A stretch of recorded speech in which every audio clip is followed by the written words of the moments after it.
Hi there, welcome back. Dan again from Clean Guru. I'm sure I've told you this. My mom, who I'm very proud of, we all are, will be 100 years old in May.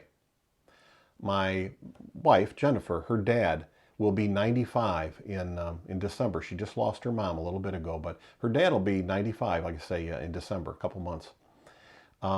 So going through this COVID virus pandemic, we've had to make some changes. So we used to be able to meet outdoors. They're both in the same nursing home. So we've been able to meet outside with masks on, keeping distance, being outside. Well, now it's getting to be bad weather. So it's a question of, can we meet inside? Well, that can only happen if no one ever gets positive. If there's a positive case, then everything's quarantined completely. So what we end up doing a lot of the times is sometimes having window visits. So we'll be out looking up at Jennifer's dad, or I'll be talking to my mom through a window. Well, my mom has a harder and harder time with this, and so I'll sometimes call her on the phone, even though I'm just right outside the window. But it reminds me of, I know this makes me seem old, but there was an old show called The Carol Burnett Show, and there was a man named Tim Conway. He did a bit called With Mrs. Wiggins, Wiggins. And she was a secretary and he was a manager, and they kept miscommunicating even though they were right next to each other. It's the same thing with my mom.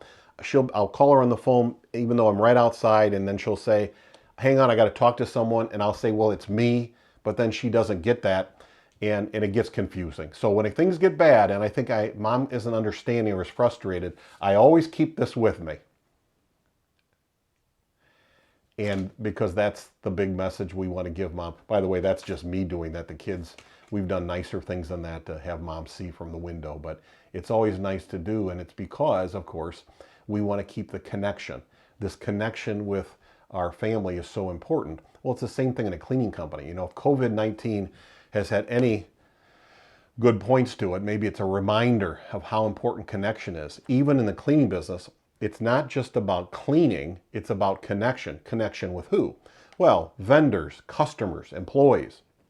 Now, there's all kinds of ways to communicate. You probably have seen companies that seem like they do a lot of it. I mean, they're always talking to their distributors, their vendors. In fact, they're meeting them to try out new pieces of equipment on a job. They'll be the same ones that will be having weekly inspections where they stop out and talk to the client, seems like all the time, or call them on the phone. They're the same ones that are constantly acknowledging, rewarding, complimenting, having daily meetings with their employees, like family. It's a lot of it. It almost may seem at times like too much. My contention is that it's probably not, that it's probably good, because they seem to me to do the best. It almost seems like over communication. If you're going to err on the side of maybe doing more of that. Why? Because the connection, why is that important? Because it's a people business, and that's not changing. And as long as that's the case, this connection thing is important, and maybe best to err on the side of over communicating versus under communicating. Till next time, remember, you can do this. You really can.